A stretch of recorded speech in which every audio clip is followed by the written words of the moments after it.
नहमदुहु व नुसल्ली अला रसूलिहिल करीम अम्मा बाद फ़ौज़ बिल्लाहि मिनश शैतानिर रजीम बिस्मिल्लाहिर्रहमानिर रहीम रब्बि इश्रह ली सदरी व यस्सिर ली अमरी वहलुल उक़दतम मिन लिसानी यफ़क़हू क़ौली। अस्सलामु अलैकुम माय डियर स्टूडेंट्स।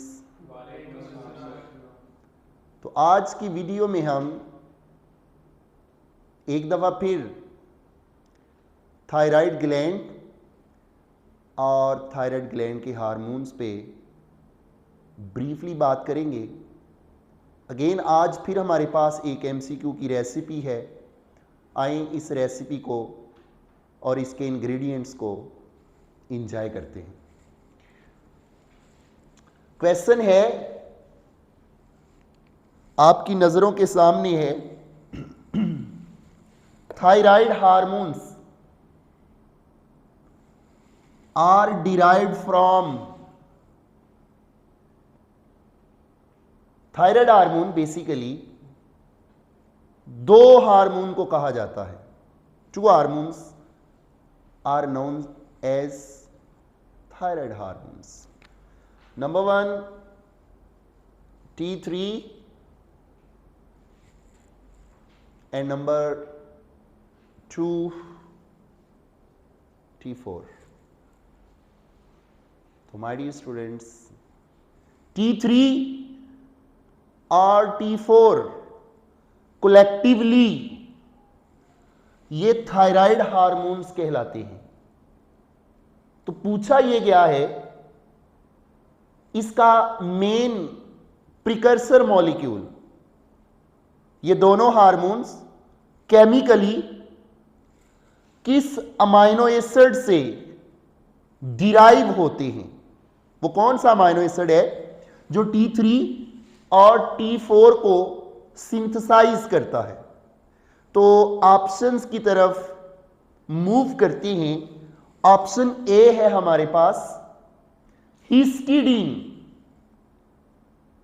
हिस्टिडीन वो अमाइनो एसिड है जिससे हिस्टामीन एक केमिकल है जो न्यूरोट्रांसमीटर का काम भी करता है। और व्हाइट ब्लड सेल्स जो बेसोफिल्स हैं, व्हाइट ब्लड सेल्स उनसे रिलीज होता है। और जितने भी आपके एलर्जिक रिएक्शंस हैं ये उनको मेडिएट करता है। तो बेसोफिल व्हाइट ब्लड सेल से रिलीज होने वाला chemical that is called histamine. Histamine जो डिराइव होती है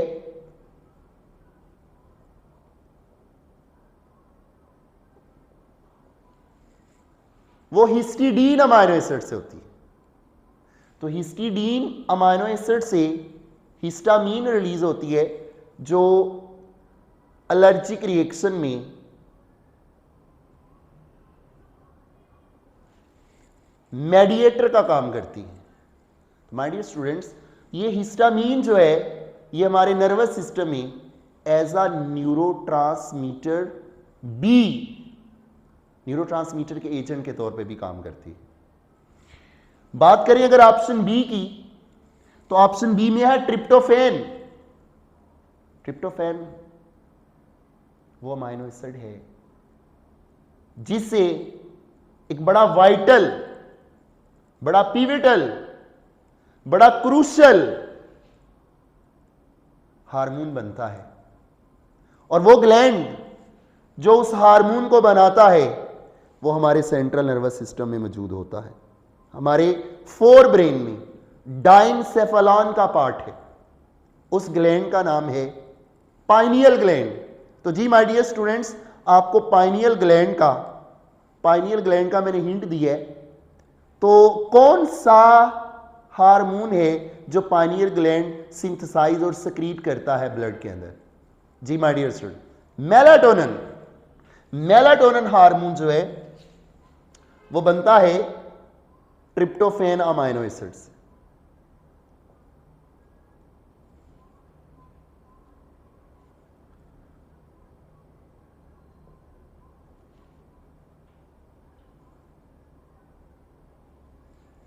तो मेलाटोनिन वही हार्मोन है जो मैमल्स के अंदर बेसिकली जो बायोलॉजिकल क्लॉक्स हैं, जो रिदमिक एक्टिविटीज हैं, ये उनको कंट्रोल करता है। अगर ह्यूमन बीइंग्स की बात करें पर्टिकुलरली, तो हमारा वेक एंड स्लीप साइकिल जो है ये उसको कंट्रोल करता है मेलाटोनिन। आर्जिनिन, आर्जिनिन एक बेसिक अमाइनो एसिड है और माय डियर स्टूडेंट आर्जिनिन से जो चीज बनती है उसका नाम है नाइट्रिक ऑक्साइड।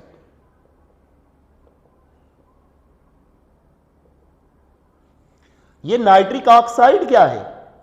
नाइट्रिक ऑक्साइड हमारी ब्लड वेसल्स की जो इनर मोस्ट लेयर है, वहां पे एंडोथेलियल सेल्स में ये आर्जिनिन से बनने वाला एक नेचुरल वेजोडाइलेटर है। तो my dear students, nitric oxide vasodilator का काम करता है। वर्थ मेंशनिंग, ये वही नाइट्रिक ऑक्साइड है जो मेल के पीनस की जो ब्लड वेसल्स हैं उनके एंडोथेलियल सेल से रिलीज होता है और पीनस की ब्लड वेसल्स को वेजोडाइलेट करता है। तो आर्टरीज को वेजोडाइलेट करना होता है ताकि ब्लड फ्लो और ब्लड सर्कुलेशन पीनस के अंदर जो है वो एनहांस हो, और मेल के अंदर पिनाइल इरेक्शन में कलीदी किरदार अदा करता है। यही वजह है कि नाइट्रिक ऑक्साइड को नेचुरल वेजोडाइलेटर भी कहा जाता है। तो वो लोग जिनको पेनाइल डिसफंक्शन होती है, इरेक्टाइल डिसफंक्शन होती है, उनकी मेडिसिन के अंदर भी आर्जिनिन अमाइनो एसिड यूज होती है। तो arginine my dear students nitric oxide produce करता है। तो यहां पे आज हमारे पास जो एमसीक्यू था, थायराइड हार्मोन T3 और T4, ट्राई आइडोथायरोनिन और टेट्रा आइडोथायरोनिन, ये बेसिकली किस अमाइनो एसिड से बनती है? तो हमारे पास वन एंड ओनली ऑप्शन बचा है, वो है डेल्टा। तो टायरोसिन वो अमाइनो एसिड है माय डियर स्टूडेंट्स, टायरोसिन, जिसे T3 और T4 डिराइव होते हैं। तो thyroid hormones basically tyrosine amino acid से बनते हैं। तो ना सिर्फ T3 और T4 बनते हैं टायरोसिन से, इसके अलावा एड्रीनालिन, नॉर एड्रीनालिन, जिनको करंट लिटरेचर के अंदर माय डियर स्टूडेंट्स एपिनेफ्रीन और नॉर एपिनेफ्रीन के नाम से याद किया जाता है। और एपिनेफ्रीन को और नॉर एपिनेफ्रीन को कलेक्टिवली कैटिकोल अमाइंस कहते हैं, कैटिकोल अमाइंस कहा जाता है। तो माय डियर स्टूडेंट एपिनेफ्रीन और नॉर एपिनेफ्रीन ये भी टायरोसिन से ही डिराइव होते हैं। एड्रीनल मेडल्ला से रिलीज होने वाले हार्मोन हैं जो इमरजेंसी में और फाइट और फ्लाइट के रिस्पॉन्स को एग्जीक्यूट करते हैं। माय डियर स्टूडेंट्स, टायरोसिन आपकी स्किन में जो डार्कनिंग इफेक्ट है, स्किन कलर को कंट्रोल करने वाला पिगमेंट, आपके हेयर कलर को कंट्रोल करने वाला pigment, I mean to say that melanin. तो मेलानिन भी जो है ये टायरोसिन अमाइनो एसिड से बनता है।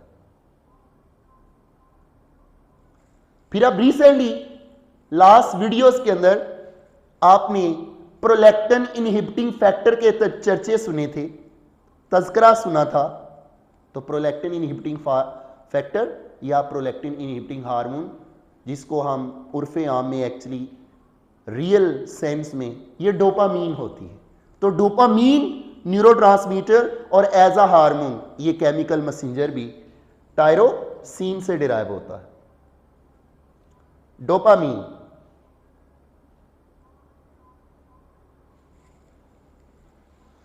तो T3 और T4 जो कि टायरोसिन की ही डेरिवेटिव्स होती हैं, ये हमारी बॉडी में कैसे अपना इफेक्ट देते हैं, कैसे सिंथेसाइज होते हैं और कैसे ब्लड के अंदर रिलीज होते हैं, थोड़ी सी बात हम इस पे भी कर लेते हैं। Just suppose thyroid stimulating hormone जो कि एंटीरियर पिट्यूटरी से आ रहा है जनरल ब्लड सर्कुलेशन के थ्रू, ये थायराइड ग्लैंड के थायरोसाइट पे आता है। थायरोसाइट वो सेल्स हैं जिसके अंदर एक्चुअली ये हार्मोन बनना स्टार्ट होती हैं, जिसको हम T3 और T4 कह रहे हैं। तो थायराइड स्टिमुलेटिंग हार्मोन अपने टारगेट सेल पे, थायरोसाइट पे, जो कि एक्चुअली थायराइड फॉलिकुलर सेल्स होती हैं, ये एपिथेलियल सेल्स होती हैं जिनके अंदर थायराइड हार्मोन मैन्युफैक्चर होती। तो ये है वो रिसेप्टर जिसको आकर थायराइड स्टिमुलेटिंग हार्मोन जो है वो स्टिमुलेट करता है, और यही thyroid stimulating hormone finally target cell के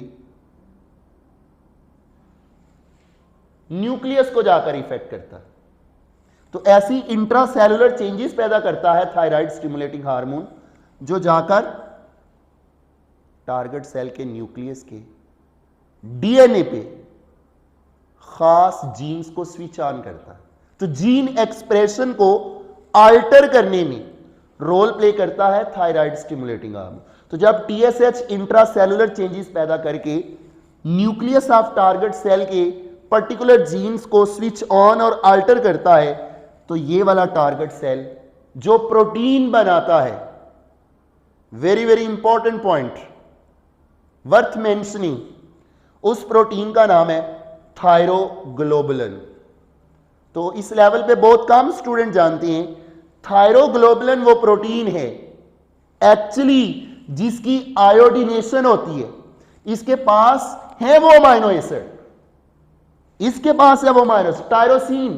tyrosine tyre like amino acid है जिनके आर ग्रुप के अंदर एक्चुअली कार्बन की एक रिंग है। That's why this amino acid called tyrosine. तो टायरोसिन, ये भी टायरोसिन, ये भी टायरोसिन, ये भी टायरोसिन, ये भी टायरोसिन। तो थायरोग्लोबुलिन के अंदर टायरोसिन की तादाद बहुत ज्यादा होती है। तो यही टायरोसिन अमाइनो एसिड एक्चुअली किसके पास है? थायरोग्लोबुलिन। तो थायरोग्लोबुलिन बनाने में कौन सा हार्मोन इन्वॉल्व है? टीएसएच। तो याद रखिएगा जब ये थायरोग्लोबुलिन बन जाती है तो इसके टायरोसिन को आयोडीनेट करना होता है। तो अब सवाल उठता है आयोडीन कहां से आती है? आप अपनी डाइट में जो भी आयोडीन लेते हैं वो ब्लड सर्कुलेटरी सिस्टम के थ्रू वो पहुंचती है आपके थायरोसाइट्स पे, आपके थायराइड ग्लैंड के फॉलिकुलर सेल्स के पास। तो वो पंप जो आयोडाइड आयन को इन सेल्स में इंपोर्ट करता है उसका नाम है आयोडीन पंप। तो आयोडीन पंप जो है, जो बेजल मेम्ब्रेन है इस सेल की, वहां पे अटैच है, जो आयोडाइड आयन को क्या करता है? इंपोर्ट करता है। ये वो आयोडाइड आयन जो है वो फर्दर जो है माय डियर स्टूडेंट्स, इन्होंने इन टायरोसिन अमाइनो एसिड पे जाकर अटैच होना होता। वो एंजाइम जो इन आयोडाइड आयन को आयोडीन में कन्वर्ट करते हैं, इनकी ऑक्सीडेशन करवाते हैं, उस एंजाइम का नाम है थायराइड ऑक्सीडेज। थायराइड ऑक्सीडेज वो एंजाइम है माय डियर स्टूडेंट जो आयोडाइड आयन की ऑक्सीडेशन करके इसको किस में कन्वर्ट करते हैं? आयोडीन के अंदर।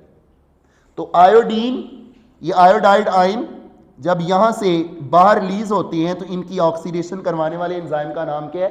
Thyroid oxidase. थायराइड ऑक्सीडेज जो है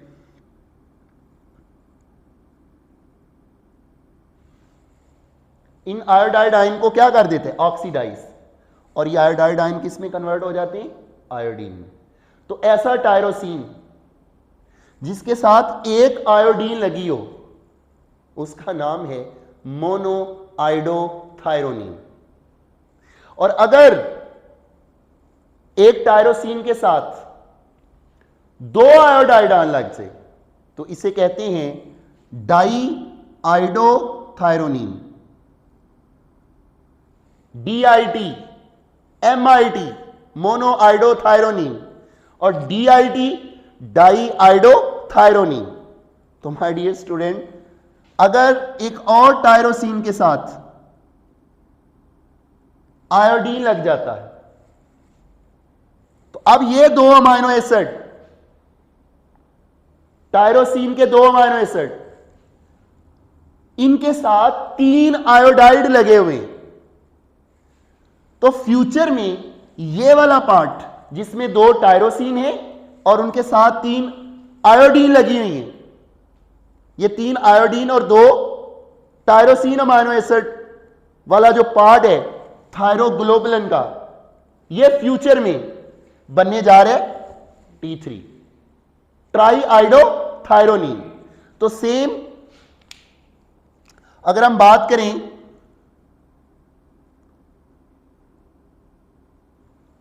फोर्थ आयोडीन की, तो 2 DIT मिलकर तो डाई आइडो थायरोनिन मिलकर बनाती हैं टेट्रा आइडो थायरोनिन। तो एक्चुअली जब टायरोसिन अमाइनो एसिड की जो थायरोग्लोबुलिन में मौजूद है, इनकी आयोडीनेशन कर देता है थायराइड ऑक्सीडेज, तो यहां से जो कोलाइड है, जो ल्यूमन है, इसी ल्यूमन के अंदर कोलाइड है, थायराइड फॉलिकल की जो ल्यूमन है, यहां से ये थायरोग्लोबुलिन जो कि आयोडीनेटेड फॉर्म में होती है वापस थायरोसाइट्स में आ जाती है। यहां से फिर लाइसोसोमल एंजाइम इनको क्या करती हैं, क्लीव। तो ऐसा फ्रेगमेंट थायरोग्लोबुलिन का जिसको लाइसोसोमल एंजाइम यहां से क्लीव कर दें, जिसमें 2 टायरोसिन हो। तो यह भी एमसीक्यू आ सकता है, how many tyrosine are present in 1 molecule of T3 and T4? 2। तो ये 2 टायरोसिन 3 आयोडीन को लेकर T3 की फॉर्म में इस सेल से रिलीज हो जाते हैं ब्लड सर्कुलेशन के अंदर। और मैकेनिज्म जो है इन सेल से इनको सक्रीट करवाने का, दैट इज कॉल्ड एक्सोसाइटोसिस। तो एक्सोसाइटोसिस के प्रोसेस से T3 ब्लड सर्कुलेशन में रिलीज हो जाता है। सेम इसी तरह अगर लाइसोसोमल एंजाइम ऐसे 2 टायरोसिन को जिसके साथ 4 आयोडीन लगी हुई हैं, उनको क्लीव कर दे इस सेल के अंदर, तो जो हार्मोन बनता है उसका नाम है T4 टेट्रा आइडो थायरोनिन। तो T3 और T4 माय डियर स्टूडेंट्स ये एक्सोसाइटोसिस के जरिए रिलीज होंगे इस थायरोसाइट से और ब्लड सर्कुलेशन के अंदर फाइनल आ जाएंगे। तो माय डियर स्टूडेंट्स ये थायराइड ग्लैंड की ये पहचान है और ये शान है और ये यूनिकनेस है। ये वो ग्लैंड है जो ना सिर्फ हार्मोन को सिंथेसाइज करता है बल्कि चंद दिनों के लिए और कुछ माह तक, चंद दिनों से लेकर कुछ माह तक ये T3 और T4 को स्टोर भी करता है। तो वो कौन सा ग्लैंड है जो हार्मोन को सिंथेसाइज करने के साथ साथ उनको कुछ अरसे के लिए स्टोर भी करता है? तो T3 और T4 एक्चुअली थायरोग्लोबुलिन प्रोटीन के अंदर स्टोर्ड फॉर्म में इन सेल के अंदर स्टोर होती हैं और ज़रूरत पड़ने पे T3 और T4 जो है हमारी ब्लड सर्कुलेशन में रिलीज हो जाती हैं और हमारी बॉडी के अंदर बेसल मेटाबॉलिक रेट को कंट्रोल करते हैं। फिर ड्यूरिंग डेवलपमेंट बेबी के नर्वस सिस्टम को डिफरेंशिएट करते हैं और सेक्सुअल डिफरेंशिएशन में रोल प्ले करते हैं। और यही thyroid hormone my dear student growth hormone के साथ मिलकर कंजक्शन करके हमारी ग्रोथ के पैरामीटर्स को भी सेट करके हमारी ग्रोथ को एनहांस करते हैं। वमा अलैना इल्लल बलागुल मुबीन। यार जिंदा सोहबत बाकी।